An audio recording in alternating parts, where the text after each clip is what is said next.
மேரேஜுக்கு video photo book பண்ணணுமா? எந்த டேட்ல மேரேஜ் வச்சிருக்கீங்க? எத்தனை நாள் கவரேஜ் பண்ணணும்? சார், மேரேஜ்க்கு வீடியோ புக் பண்ண நான் இங்க வரல. ஒரு வருஷத்துக்கு முன்னாடி இங்க மங்களம் ஹால்ல தான் என்னோட கல்யாணம் நடந்துச்சு. என்னோட ஆல்பம் மிஸ் ஆயிடுச்சு. அதனால உங்க சிஸ்டம்ல பேக்கப் இருக்கான்னு கேட்க வந்தேன். ஒரு வருஷத்துக்கு முன்னாடி நடந்த கல்யாணமா? அப்ப எங்க மாமா தான் இந்த ஸ்டுடியோவை பார்த்துட்டு இருந்தாரு. அவர் இப்ப டெல்லியில போய் செட்டில் ஆயிட்டார் மேடம். நான் தான் ஒரு 6 மாசமா இந்த ஸ்டுடியோவை பாத்துக்கிறேன். சரி, நீங்க எந்த தேதி மாசம்னு சொல்லுங்க, நான் ஈஸியா தேடி எடுத்துறேன். தேதி என்ன தேதி சொல்றது? புல்லட் வாங்கினதா ஷாப்ல சொன்ன தேதி சொல்லிடுவோமா?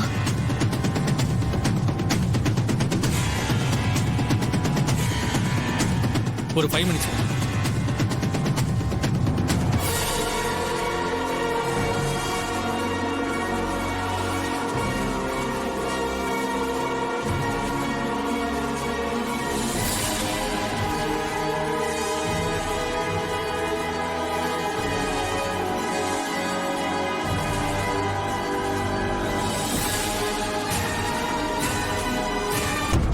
மேடம், ரொம்ப ஆச்சரியமா இருக்கு.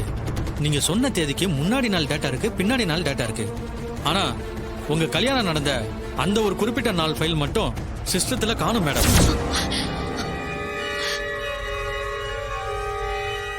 ப்ளீஸ் கொஞ்சம் நல்லா தேடி பாருங்களேன். உங்க கண்ணு முன்னாடி தான் செக் பண்றேன். நீங்க சொன்ன தேதியில எந்த போட்டோ வீடியோ ஆதாரமும் எங்க சிஸ்டத்துல பேக்கப் இல்ல. அது எப்படி சொல்லி வச்ச மாதிரி 2 இடத்துலயும் ஆதாரம் மிஸ் ஆகும்? ஒருவேளை யாரோ எனக்கு கல்யாணம் நடந்த விஷயம் தெரியக்கூடாதுன்னு ஆதாரத்தை அழிச்சிருக்காங்களா? யாரா இருக்கும்?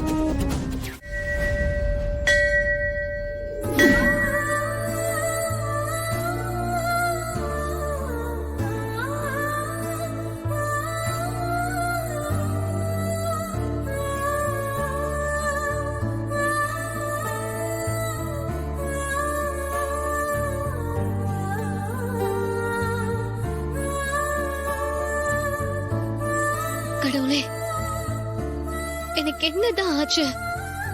எனக்கு கல்யாணமான விஷயத்த வீட்ல ஏன் யாருமே சொல்லல?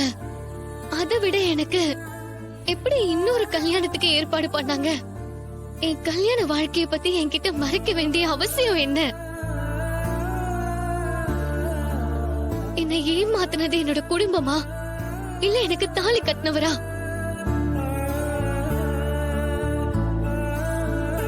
எனக்கு நடந்தது எதுவுமே தெரியாம நான் கார்த்தி மாமாவை எவ்வளவு விரும்பினேன். அவரும் என்ன விரும்பினாரு.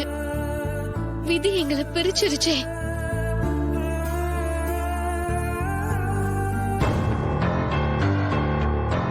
மனசுல நான் வளர்த்துக்கிட்ட ஆசைய விட எனக்கு தாலி கட்டினது யாரு?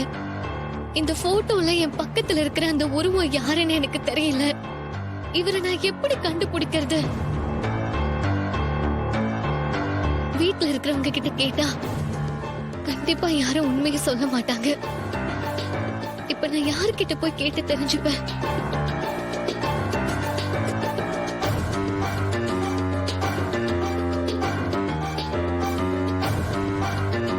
கார்த்தி மாமா கிட்ட கேட்டா நேரா அவர்கிட்ட போய் இந்த போட்டோவை காட்டி உண்மையை கேட்க போறேன். வீட்ல எல்லாரும் உண்மையை மறைச்சாலும் மாமா என்கிட்ட போய் சொல்ல மாட்டாரு. நான் இப்பவே மாமா எங்க இருக்காருன்னு கேக்குறேன்.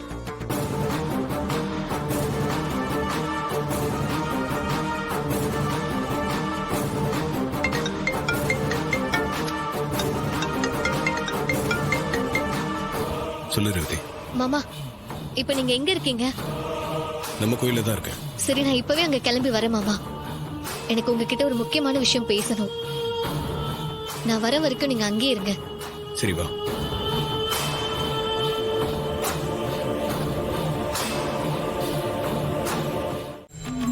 முதல்ல மாமா கிட்ட இந்த போட்டோவை காட்டி நடந்த விஷயத்தெல்லாம் கேட்டு தெரிஞ்சுக்கணும்.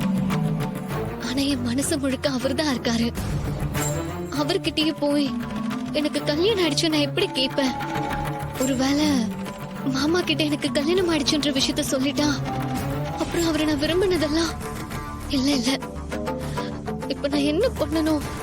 ஒரு குழப்பமா இருக்கே. என்ன கல்யாணம் பண்ணிக்க தவிர யாருன்னு நான் தெரிஞ்சுக்கணுமா? இல்ல என் மனசுல உருவான காதல அப்படியே குழி தோண்டி புதைச்சுக்கணுமா?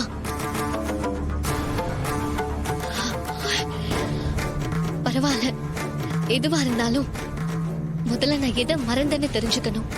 அதை தெரிஞ்சுக்கிட்டா அடுத்து நான் என்ன பண்ணணும்னு எனக்கு புரியும். ரேவதி, தைரியமா இரு. எதுவா இருந்தாலும் பாத்துப்போம். என்னடி பாத்துப்ப? உன்னால கார்த்திக் மாமாவை மறக்க முடியுமா?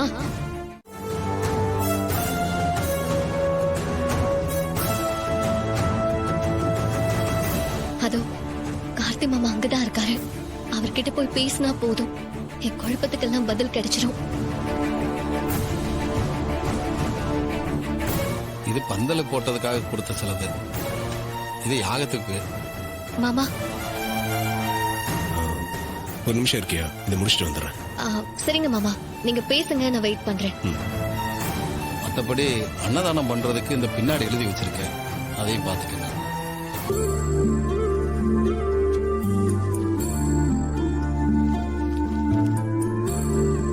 மாமா, என் மனசுல இருக்கிற குழப்பத்துக்கு உங்களால மட்டும்தான் பதில் சொல்ல முடியும். அதுக்காக நான் எவ்வளவு நேரம் வேணாலும் காத்துட்டு இருப்பேன் மாமா.